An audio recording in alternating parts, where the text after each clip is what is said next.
நல்ல ஒரு மல்லிப்பூ வாடை வீசுது, ஜல் ஜல்னு சலங்க சத்தம் கேட்குது அப்படின்னா பேய் வருது, மோகினி பிசாசு இருக்கு அப்படின்லாம் சொல்றாங்க இல்லையா? இது உண்மைதான்.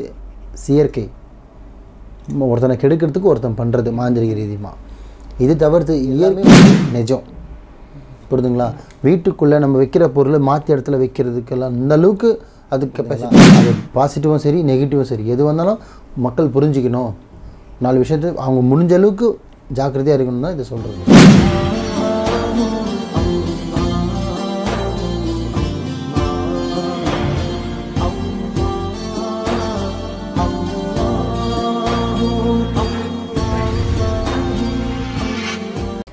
மறுஜென்ம நேயர்கள் அனைவருக்கும் அன்பான வணக்கங்கள். இன்னைக்கு நம்ம புழல் காவாங்கரை சிக்னல்ல எம்எம் டவர்ஸ்ல இருக்கக்கூடிய மாலிக் பாய் அவர்களை தான் சந்திக்க வந்திருக்கோம்.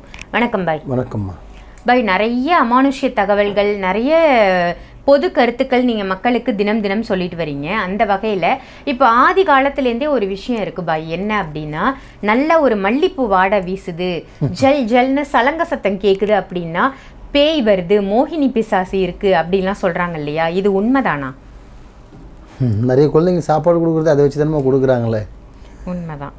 நிறைய பேர் லைட் ஆஃப் பண்ணி தூங்க சொல்கிறது அதுக்காக தானே சொல்கிறாங்களே. அது ஆக்சுவலி ஒரு வீட்டில் வீட்டாண்டியோ இல்லை வீட்டை சுற்றியோ, அது ஓலை வீடோ பங்களா வீடோ எது வேணாலும் இருக்கட்டும், செய்வினை ஏவல் இதெல்லாம் ஏவி விடுறது செயற்கை. ஒருத்தனை கெடுக்கிறதுக்கு ஒருத்தன் பண்ணுறது மாந்திரிக ரீதியமாக. இது தவிர்த்து இயற்கை ஒரு அமானுஷம் ஒரு வீட்டாண்ட வளர்த்தது, அதோட நடமாட்டம் இருக்குன்னா அதோட சிம்டம்ஸு இந்த ஜல்லு ஜல்லுன்னு கொலுசு சத்தம், மல்லிப்பூ வாடை, வெள்ளையாக உருவம் போகிறது எல்லாமே சும்மா அது படம். அப்படி ஒன்று கிடையவே கிடையாது. நிஜத்தில் அப்படி இல்லை. 100% கிடையாது. அப்படி இருக்க மாதிரி தான் நான் ஏன் இந்த மாதிரி உட்கார முடியுமா, ஃபேமிலியில் இருக்க முடியுமா? எனக்கே ஒரு பையன் ஒரு பொண்ணு இருக்காங்க, ஒரு ஃபேமிலி இருக்குது எனக்குன்னு. நான் ஃபேமிலி லைஃப்பில் இருக்க முடியுமா? எவ்வளோ கேஸ் இறக்குறேன், எவ்வளோ கேஸ் பார்க்குறேன், ஆயிரக்கணக்கில் லட்சக்கணக்கு கேஸ் இப்போது வரப்போகுது. எண்ணிட்டு வரேன், நான் நோட் பண்ணி வச்சுருக்கேன்.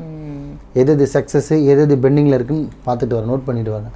ஸோ அந்த வகையில் பார்த்திங்கன்னா ஒரு வீட்டாண்ட இந்த மல்லிப்பூ சத்தம், மல்லிப்பூவோட ஸ்மெல்லு, இந்த கொலுசு சத்தம் இதெல்லாம் அந்த காலத்தில் சும்மா அது குழந்தைங்களை மிரட்டுறதுக்காக பயமுறுத்துறதுக்காக பயன்படுத்தின ஒரு வார்த்தை. ஆனால் ஒரு வீட்டாண்ட ஷார்ட்டாக சொல்லணும்னா, என் வீட்டாண்ட ஏதோ ஒரு நறுமணம் வருது, ஒரு ஸ்மெல் வித்தியாசமாக இருக்குது, ஒரு நடமாட்டம் இருக்கிற மாதிரி தெரியுதுன்னா அது பார்த்திங்கன்னா ஒரு ஷேடோ மாதிரி தெரியும். இதுதான் உண்மை. ஒரு நிழல் போகிற மாதிரி தெரியும். நம்மளை அறியாமல் இப்போ ஒரு வீட்டுக்குள்ளே 3 பேர் இருக்கும், 4வது மனுஷன் இருக்கிற மாதிரியே ஒரு ஃபீல் கொடுக்கும். புரியுதுங்களா? யார் ஒரு வீட்டில் இல்லையோ அவர் பேரை சொல்லி கூப்பிட்ற மாதிரி நம்மளுக்கு கேட்கும். புரியுதுங்களா?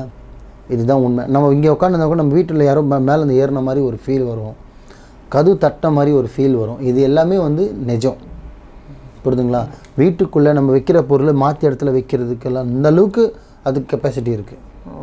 நான் பார்த்துருக்கேம்மா, என்கிட்ட கிளைண்ட் வராங்க, எதுவுமே நான் உட்காந்து இங்கே அளந்துங்க கிடக்கல, நான் பார்த்துட்ருக்கேன். ஒரு கஸ்டமரும் ஒடியாராங்க ஊர்லேருந்து, எனக்கு இவ்வளோ பிரச்சனை இருக்குது, இவ்வளோ பிரச்சனை இருக்குது. எந்த ஒரு விஷயமும் சரி, நான் பேசுகிறது அனைத்துமே நான் என்னோடய வாழ்க்கையில் நான் அனுபவிச்சது கிடையாது. என்னை தேடி வர மக்கள் அனுபவிச்சுட்டு என்கிட்ட சொல்கிற விஷயத்தை தான் நான் மக்களுக்கு புரியறதுக்காக சொல்கிறேன். புரியுதுங்களா? அது பாசிட்டிவும் சரி நெகட்டிவும் சரி எது வந்தாலும் மக்கள் புரிஞ்சிக்கணும்.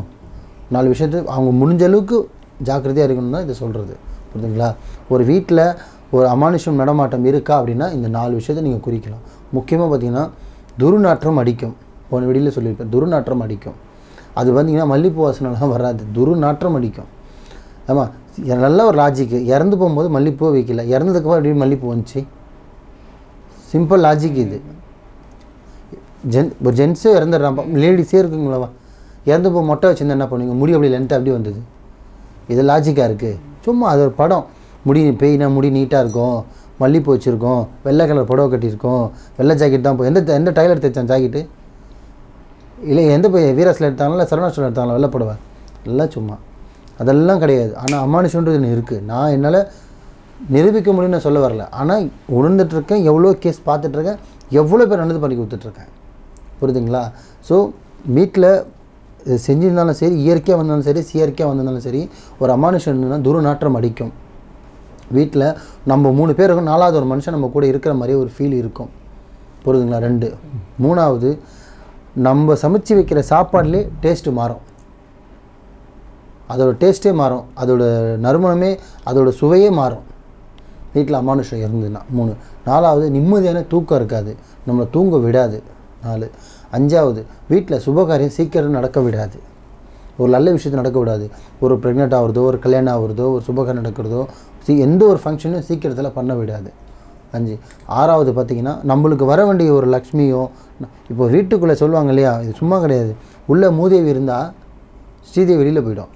அதை இன்னொரு பழமொழி சொல்லுவாங்க, மூதேவி முன்வாசல் வந்து ஸ்ரீதேவி பின்வாசலில் போய்டுவாங்க. புரியுதுங்களா? இதெல்லாம் உண்மை. ஏன்னா அது உள்ளே வந்து ஒரு அமானுஷம், ஒரு கெட்டது இருந்ததுன்னா நல்லது நம்மளை தேடி வராது. ஸோ தடங்களாக நிற்கும். இந்த உள்ளே இருக்கிற தடையை நீக்கினா தான் வெளியில் இருக்கிறது உள்ளே வரும். இதுதான் உண்மை. ஸோ இந்த ஜல்லு, வெள்ளைப்புடவை, மல்லிப்பூ இதெல்லாம் கதை. ஆனால் அமானுஷம்ன்றது இருக்குது, ஆத்மான்றது ஒன்று இருக்குது. அது எவ்வளோ நானும் இறக்கியிருக்கேன், எவ்வளோ கேஸ் பார்த்துருக்கேன். மக்களுக்கு போடுற கமெண்ட்ஸ் நிறைய பேர் பார்த்தீங்கன்னா எல்லாம் சும்மா உருட்டு, பாய் உருட்டுறாரு அது இதுன்னு. பாதிக்கிறவனுக்கு தான் அதோட வலி தெரியும். ஒருவன் கண்ணீர் விடுறான். நான் வந்து இன்னொரு கஷ்டப்படுற லேடிஸ் ஃபோட்டோவோ, ஜென்ஸ் ஃபோட்டோவோ இன்னொருத்தருக்கு காட்டக்கூடாது, நம்ம இறக்குறது இன்னொருத்தர் பார்க்கக்கூடாது, அவன் இந்த பொண்ணு லைஃப் ஸ்பாயில் ஆகிடும், அந்த ஜென்ஸோட லைஃப் ஸ்பாயில் ஆகிடும் தான் நான் ஒன்றும் காட்டுறதில்லை. ஆனால் நிரூபிக்கணும்னு நினச்சா நான் நிரூபிக்க முடியும். புரியுதுங்களா? மக்களுக்கு ஒன்று முதல்ல சொல்லிக்கிறேன். நிறைய பேர் கேட்குறாங்க, நீங்கள் இவ்வளோ பேசுகிறீங்க, நான் ஒரு வீடியோ கூட நீங்கள் லைவாக காட்ட மாட்டீங்க. லைவாக காட்டுறதுன்னா அது சங்கர் படமா இல்லை கேஸ் படமா? இப்போ ஒரு 20 வயசு பொண்ணு பாதிக்கப்பட்டு வருதுன்னா அந்த பொண்ணு நான் சரி பண்ணால் நாளைக்கு அந்த பொண்ணுக்கு ஒரு லைஃப் இருக்குது, அந்த பொண்ணுக்கு ஒரு மேரேஜ் ஆகணும், கல்யாணம் ஆகணும், குழந்தை பிறக்கணும், அடுத்த கட்டத்துக்கு போகணும்.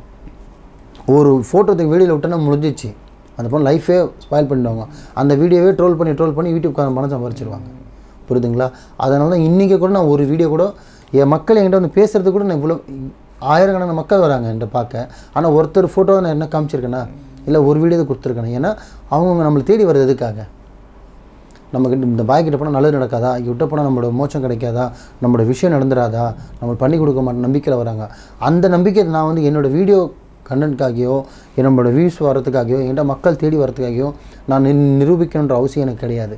மாலிக் பாய் மேலே நம்பிக்கை வச்சு வந்தாங்கன்னா என்னால் என்ன காப்பாற்ற முடியுமோ அந்த அல்லாவோட நாட்டத்தில் காப்பாற்ற முடியும்.